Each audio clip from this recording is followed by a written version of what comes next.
Everyone, कैसे हैं आप सभी। आप सोच रहे होंगे काफ़ी दिनों बाद मैम ने वीडियो बनाई हैं। बिल्कुल, क्योंकि अभी देखिए अभी एग्ज़ाम आने वाले, आप सभी को पता है टीजीटी एंड पीजीटी के एग्ज़ाम हमारे कभी भी कंडक्ट कराए जा सकते हैं 27 जुलाई के बाद। तो इसलिए मैंने प्रिपरेशन अपनी स्टार्ट कर दी है, इसलिए आपके लिए वीडियोज़ भी मैं कम लेकर आती हूँ। देखिए ये ऐसा नहीं है कि अगर मैं कोई वीडियो नहीं बनाती हूँ तो आप मुझसे कुछ क्वेश्चन नहीं पूछ सकते। यदि आपको कोई प्रॉब्लम होती है किसी भी टॉपिक के रिगार्डिंग तो आप मुझसे किसी भी वीडियो के कमेंट सेक्शन में जाकर आप मुझे कमेंट्स कर सकते हैं। मैं आपके कमेंट्स का रिप्लाई जरूर करती हूँ, ठीक है। तो आज की क्लास में हम डिस्कस करने वाले हैं, जैसा कि आपने थंबनेल में देख ही लिया होगा कि आज की क्लास में हम बात करेंगे कि हमारे एग्जाम कब होंगे एंड आपको प्रिपरेशन कैसे करनी है, ठीक है। तो सबसे पहले हम बात करते हुए चलते कि आपको प्रिपरेशन कैसे करनी है। तो देखिए, अब कभी भी आपका नोटिफिकेशन आ सकता है कि आपका जो जुलाई का जो आपका एग्ज़ाम कैलेंडर है वो कभी भी जुलाई के बाद जो हमारा एग्ज़ाम कैलेंडर है वो कभी भी रिलाइज़ किया जा सकता है, ठीक है। तो जब तक आपका एग्ज़ाम कैलेंडर रिलीज़ नहीं होता तब तक क्या कर लेना है, आपको अपने सिलेबस को कंप्लीट कवर कर लेना है, यदि आपका रहता है तो। जिन बच्चों ने कंप्लीट कर रखा है उनके लिए अच्छी बात है, ठीक है, क्योंकि उनको रिविज़न का समय मिल रहा है, वो रिविज़न करें। लेकिन यदि जिन बच्चों का अभी तक आपका सिलेबस नहीं हुआ है तो प्लीज़ नोटिफिकेशन आने से पहले तक, ये गारंटी नहीं है कि आपका नोटिफिकेशन कब तक आएगा, लेकिन फिर भी आप मान के चल लीजिए 7 से 8 दिन के अंदर आपका शायद नोटिफिकेशन आ जाए, ठीक है। तो तब तक आपको क्या करना है, अपना सारा सिलेबस फिनिश कर लेना है जितना भी आपका पेंडिंग है, ठीक है। जैसे ही आपका नोटिफिकेशन आता है, नोटिफिकेशन होने के बाद कम से कम 20-22 दिन के बाद से आपके एग्जाम स्टार्ट हो जाते हैं, ठीक है। 20-22 दिन पहले लगभग, ये मैं अनुमान लगा के बता रही हूँ आपको। जैसे कि आपको पता था जब हमारा जुलाई का एग्जाम कैलेंडर रिलीज़ हुआ था तो वो भी कम से कम 20-22 दिन पहले हमारा रिलीज़ कर दिया गया था। तो ऐसे ही आपको भी टाइम मिलेगा। तो आप क्या करना, उसके बाद से देखिए जिस दिन से आपको नोटिफिकेशन मिल जाए तो आपका पता चल जाएगा कि आपके एग्जाम में स्पेसिफिक जो भी आपका एग्जाम है, टीचिंग है, नॉन टीचिंग है, ठीक है, टीचिंग में किसी भी सब्जेक्ट का आपका एग्जाम हो तो आपको पता चल जाएगा कि अब आपके पास कितना टाइम है। तो उसके अकॉर्डिंग आपको क्या करना है, सबसे पहले देखिए डेली का रूटीन बना लेना, डेली एक एक चैप्टर को रिवाइज करना। ऐसे अपने सब्जेक्ट को ऐसे डिवाइड कर लेना कि डेली आप सभी सब्जेक्ट को रिवीजन कर पाएँ, ठीक है। उसके साथ साथ उनके PYQ भी आप कर सके, प्रैक्टिस भी कर सके, ठीक है। तो चैप्टर वाइज आपको, यदि आपको लग रहा है कि 20 दिन आपके पास हैं, ठीक है, तो 20 दिन में कम से कम 5 से 6 दिन तो आपको ऐसे रखने हैं जिसमें आप कंप्लीट मॉक टेस्ट लगाएंगे, यानी कि जिसमें आप, यदि TGT वाले बच्चे हैं तो पूरा 200 नंबर का आपको एग्जाम अपना सोल्व करना है, PGT वाले हैं तो आपको 300 का। तो 4 से 5 दिन तो आपको ऐसे ही करना पड़ेगा, क्योंकि एग्जाम में देखिए 3 घंटे लगातार बैठना बड़ी ही मुश्किल बात होती है। वहाँ पर हमें क्वेश्चन भी समझ में नहीं आते और फिर हम कंफ्यूजन होने लग जाते हैं। तो इसलिए आपको क्या करना है, कम से कम 4 से 5 दिन पहले आपको डेली 1-1, 2-2 आपको मॉक टेस्ट लगाने हैं, ठीक है। उससे पहले हम बात कर लेते हैं। तो आपको अपने सिलेबस को ऐसे डिवाइड कर देना है कि मान लीजिए आपके पास 10 दिन बचते हैं रिविजन के लिए। यदि आपके किसी भी सब्जेक्ट के 20 चैप्टर, तो उसको क्या करें, डेली आपको 2 चैप्टर को रिविजन करना है। उसके नोट्स को, अब तक आपने नोट्स बना लिए होंगे, ठीक है। यदि आपने अभी भी नोट्स नहीं बनाए हैं तो प्लीज़ कृपया शॉर्ट नोट्स आप बना लीजिए, ठीक है। डिटेल में नोट्स बनाओगे इतना टाइम नहीं, शॉर्ट में आपको नोट बना लेने हैं जिससे कि आपको चीज़ें क्विक जल्दी याद हो जाए, ठीक है।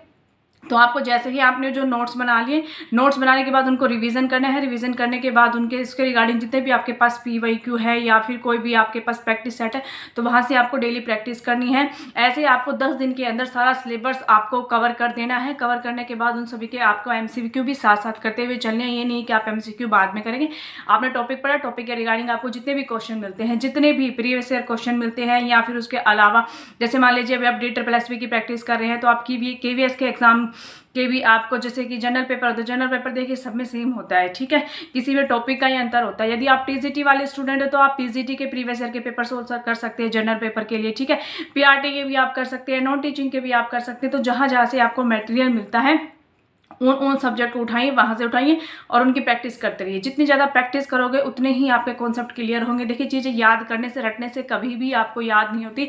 चीज़ें आपको माइंड में तभी रहती है जब आप उनकी प्रैक्टिस करेंगे। जितनी ज़्यादा आप प्रैक्टिस करेंगे ना, जिस भी टॉपिक में आपको कमी लग रही है कि भाई ये टॉपिक मेरा वीक है, तो उस रिगार्डिंग, उस एक कॉन्सेप्ट के रिगार्डिंग आप कम से कम 10 से 12 क्वेश्चन करना, ठीक है। जैसे जैसे आप 10 से 12 क्वेश्चन करोगे ना तो आपको उस टॉपिक को अच्छे से आप अंडरस्टैंड कर पाओगे। तो ऐसे आप अपने टॉपिक को मजबूत कर लेना। और एग्जाम से पहले ये गलती बिल्कुल भी मत करना कि जो चीज़ें आपको नहीं आ रही आप उनको याद करने की कोशिश करो, ठीक है। यदि आप उनको करते हुए चलोगे तो आप पीछे का भी भूलने लग जाओगे। इसलिए बेटर यही है कि एग्ज़ाम का नोटिफिकेशन आने के बाद आपको क्या करना है, सिर्फ अपने उस टॉपिक पर ध्यान देना है, जो आपको अच्छे से आता है उसको अच्छा मजबूत बनाना है।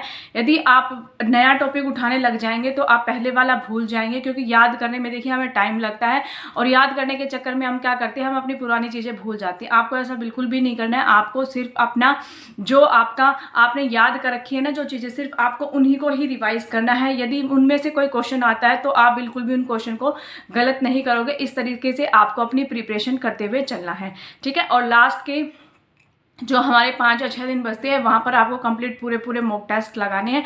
अभी से भी आप क्या कर सकते हैं, मिनी मॉक टेस्ट लगा सकते हैं, ठीक है। कंप्लीट नहीं तो मिनी मॉक टेस्ट लगा सकते हैं। किसी भी सब्जेक्ट स्पेसिफिक आप शॉर्ट मिनी मॉक लगा सकते हैं, ठीक है। आपके इसके रिगार्डिंग बहुत सारे प्लेटफॉर्म हैं, आप वहाँ पर जाकर परचेज भी कर सकते हैं। जैसे टेक्स्ट बुक है, वहाँ पे आप परचेज कर सकते हैं अपने मिनी मॉक टेस्ट कंप्लीट, तो वहाँ से आप उनकी क्या कर सकते हैं, प्रैक्टिस कर सकते हैं।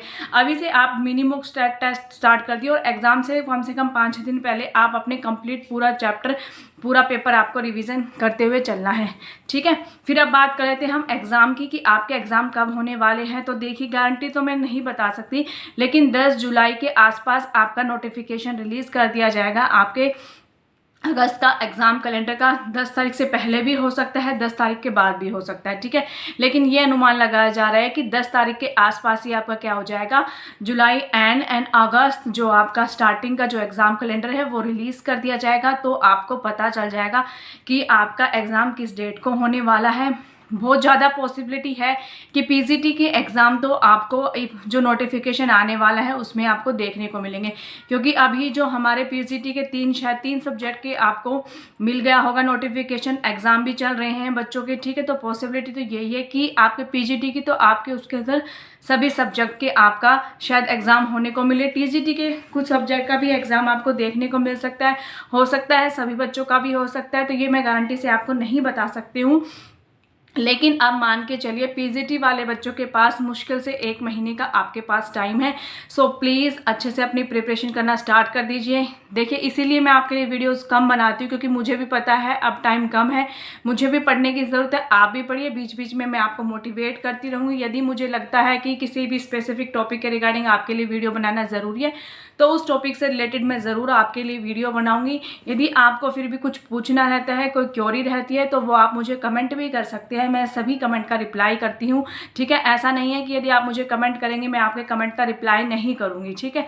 यदि आप कोई ऐसे वैसे कमेंट करोगे तो उसका मैं रिप्लाई नहीं करती हूँ, लेकिन हाँ जो मुझे लगे कि बच्चे की स्टडी से रिगार्डिंग ये इंपॉर्टेंट है ये कमेंट, तो उस कमेंट का मैं ज़रूर रिप्लाई करती हूँ। तो इसलिए यदि आपको कोई क्वेरी रहती है तो आप मुझसे कमेंट सेक्शन में भी पूछ सकते हैं, ठीक है। और जैसे मैंने बताया है ऐसे अपनी प्रैक्टिस स्टार्ट कर देना। वैसे यदि आप ऐसे करते हुए चलोगे तो आप 100% आप अपने एग्जाम को क्वालिफाई कर पाओगे। वीडियो अच्छी लगे तो प्लीज़ वीडियो को लाइक कर देना एंड चैनल को सब्सक्राइब कर देना।